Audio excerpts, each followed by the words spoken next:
नमस्कार, between the lines with Niranjan में आपका स्वागत है।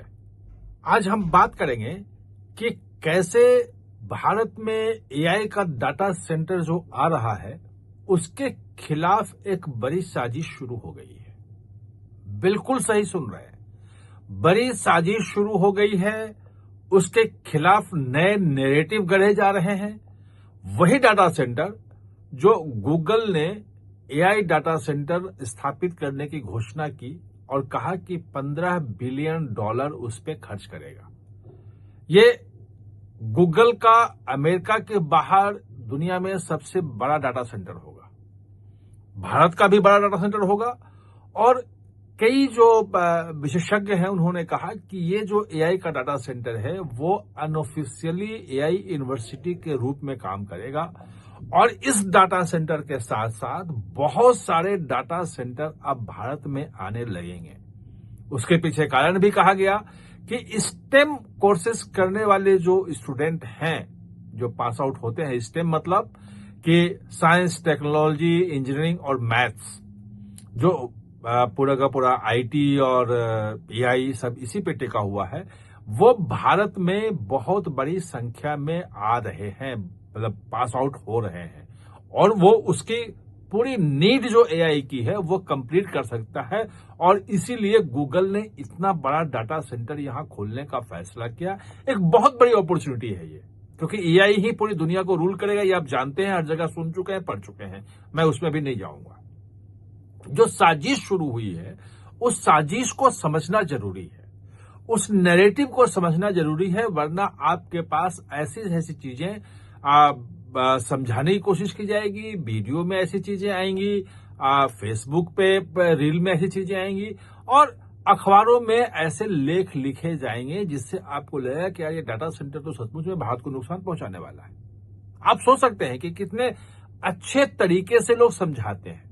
और आज देश के सबसे बड़े अखबार ने, नाम नहीं लूंगा, अच्छा ही लगता है कि किसी अखबार के बारे में कहा जाए, अपना एडिट मतलब जो जिसको संपादकीय कहते हैं वो लिखा है। अगर अखबार में कोई एक व्यक्ति लेख लिखता है, किसी का लेख वो छापता है, तो उस व्यक्ति का विचार होता है वो लेख छाप दिया। लेकिन अगर संपादकीय आप लिख रहे हैं, इसका मतलब कि उस अखबार का ये विचार है। और वो विचार क्या है, मतलब आप चौंक जाएंगे, क्या ऐसे ऐसे तर्क दिए जा सकते हैं। पहले उन तर्कों को सुनिए और उसके बाद बताऊंगा मैं कि कैसे वो वाहियात से तर्क हैं। आपको यकीन होगा कि सचमुच में उन तर्कों में कोई दम नहीं है। पहले उन तर्कों को सुनिए। वो तर्क ये दे रहे हैं, उनका पूरा का पूरा ये है कि पूरी दुनिया में लगभग 12,000 डाटा सेंटर हैं। लगभग सारे के सारे डाटा सेंटर अमेरिका में हैं। केवल 10% डाटा सेंटर चीन में अभी आया है, बाकी भारत में अभी तो है ही नहीं। आप पुराने में डाटा सेंटर में अगर जाइएगा तो जो यूपीआई जो पेमेंट आप करते हैं वो यूआईडीआई का डाटा सेंटर जो है, जहां पे यूआईडीआई का डाटा जो है, आधार का डाटा, वो पूरा का पूरा रखा हुआ है। वो डाटा ही जो है वो काम करता है, जिसमें सेकंड के अंदर आपकी पहचान होती है, आपके मोबाइल की पहचान होती है, जिस अकाउंट में भेज रहे हैं उसकी पहचान होती है, और सेकंड के विदिन सेकंड वो आपका पैसा ट्रांसफर होता है। ये डाटा सेंटर में जो डाटा प्रोसेसिंग के मार्फत ये होता है, वो डाटा सेंटर है भारत में।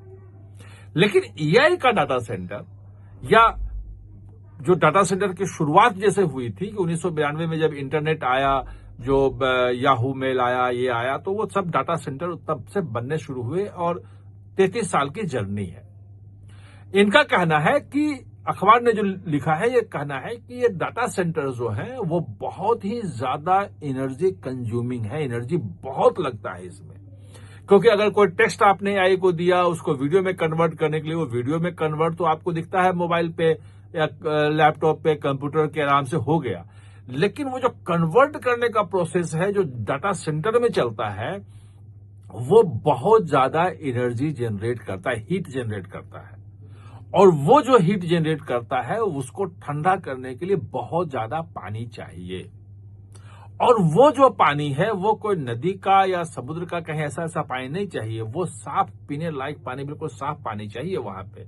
वो पूरे मशीन को, डाटा सेंटर में जो चीजें प्रोसेस चल रही है उसको ठंडा रखने के लिए। वो अखबार लिख रहा है कि अब जो डाटा सेंटर भारत में है वो लगभग 150 अरब लीटर पानी का उसमें यूज होता है उसको ठंडा करने के लिए, और अगले 5 साल में जितने डाटा सेंटर के खोलने की उम्मीद है कि 360 अरब लीटर पानी चाहिए, मतलब डबल से भी ज्यादा चाहिए होगा।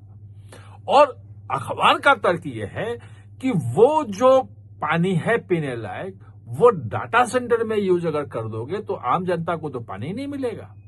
यानी कि उसने शब्द प्रयोग किया है कि ये डाटा सेंटर बनाम आम आदमी है, कि आपको डाटा सेंटर के लिए पानी चाहिए या आम आदमी के लिए पानी चाहिए। ये तर्क है, सीधे सीधे आम आदमी को डाटा सेंटर के खिलाफ उकसाया जा रहा है कि आपको पीने का पानी नहीं मिलेगा अगर इतने बड़े पैमाने पे डाटा सेंटर खुला।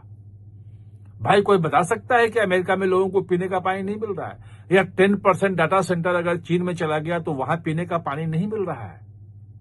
ये तर्क जो है वो गले उतरने वाला नहीं है, लेकिन ये तर्क दिया जा रहा है।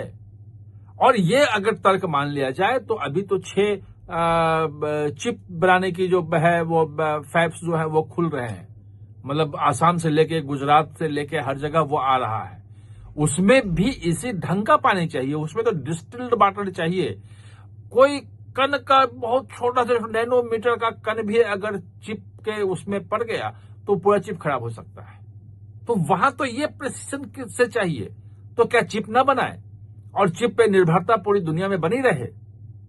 ये कैसे हो सकता है? दूसरी बात कि जहां पे ये एआई, मतलब इसी का लेते हैं, गूगल का लेते हैं, इसी का समझते हैं। और इसके पहले एक उदाहरण देता हूं, जो मैं कभी 4-5 महीने पहले मुद्रा पोर्ट गया था, वहां पे अडानी का जो मुद्रा पोर्ट है, और वहां पे उनका एक थर्मल पावर स्टेशन है, मतलब कोयले से बिजली बनाने वाला थर्मल पावर। और थर्मल पावर में भी जो पूरे प्लांट को ठंडा करने के लिए बहुत पानी चाहिए। और वहां जब हमने पूछा कि भाई ये पानी का सप्लाई कहां से करते हैं, तो बताया कि एक बूंद भी पानी जमीन से नहीं निकालते हैं वो, क्योंकि मुद्रा पोर्ट है, बगल में समुद्र है, बनाया है वहां प्लांट लगाया है जो समुद्र के पानी को साफ करके लाता है, और वो पूरा का पूरा जो उनका थर्मल पावर स्टेशन है वो सब जितने टरबाइन है वो सबको ठंडा करता है। यानी कि जमीन की जरूरत नहीं, पानी की जरूरत ही नहीं, क्योंकि समुद्र के किनारे है।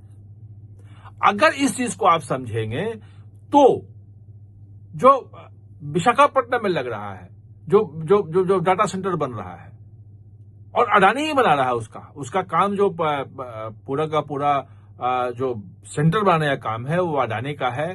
जो केबल, जो समुद्र से जो केबल जो है जिसमें डाटा प्रोसेस आएगा वहां पे सारा, और वो सी केबल से जो आएगा वो एयरटेल का है। वो कि डाटा का फ्लो भी तो होना चाहिए ना, बाहर से पूरी दुनिया से डाटा आएगा, पूरी दुनिया में जाएगा, तो उसके लिए बड़ा एक अलग से केबल होता है जिसके थ्रू प्रोसेस होता है। वो वहां से वो एयरटेल लगा रहा है। तो अगर समुद्र के पानी को साफ करके अगर वो डाटा सेंटर में यूज होगा तो लोगों के, वहां के लोगों के पीने के पानी में क्या दिक्कत हो जाएगी? कोई समस्या आ रही है क्या? नहीं हो सकती समस्या। पूरा का पूरा रेगिस्तान में यूएई ने इतना बड़ा शहर बसा दिया, पूरी दुनिया के लोग वहां पहुंच रहे हैं, इतना सब कुछ सेंटर बन रहा है, न्यून सिटी बसा रहा है सऊदी अरब। वहां कौन सा पानी है? वो तो रेगिस्तान है। लेकिन समुद्र के पानी को साफ करके वो टेक्नोलॉजी है, भारत में भी यूज हो रही टेक्नोलॉजी, ऐसा नहीं है कि भारत में यूज नहीं हो रही है। वो कितना भी पानी आप जहां भी जो चाहिए आप कर सकते हैं। सिर्फ आपको देखना है कि ऐसी जगहों पे ये न लगे जहां पहले से पानी की स्कार्सिटी है और जहां पे आसपास पानी उपलब्ध नहीं है, तो वो हो भी नहीं रहा है, ऐसा कहीं नहीं हो रहा है। तो ये एक बड़े अखबार ने जो डाटा सेंटर आ रहा है, जिसको गेम चेंजर कहा जा रहा है कि ये भारत में एआई के लिए गेम चेंजर होगा, आईटी इंडस्ट्री के लिए गेम चेंजर साबित हो सकता है, उसके खिलाफ एक नए तर्क के सहारे एक नैरेटिव गढ़ा जा रहा है और आम जनता को उसके खिलाफ मतलब मन बनाने के लिए कहा जाए कि आप इसका विरोध कीजिए, क्योंकि डाटा सेंटर में आपका पानी चला जाएगा और आपको पीने का पानी नहीं मिलेगा। ये नैरेटिव गढ़ने की कोशिश हो रही है। मुझे लगा कि आप लोगों को बताऊं कि इस नैरेटिव से बच के रहना जरूरी है। ये कहीं ना कहीं भारत जैसे ही कोई नया काम शुरू करता है, कोई बड़ी लंबी छलांग लगाने की कोशिश करता है, तो ऐसी नैरेटिव हर समय गढ़ी जाती है। मैं आपको सैकड़ों उदाहरण दे सकता हूं इसके।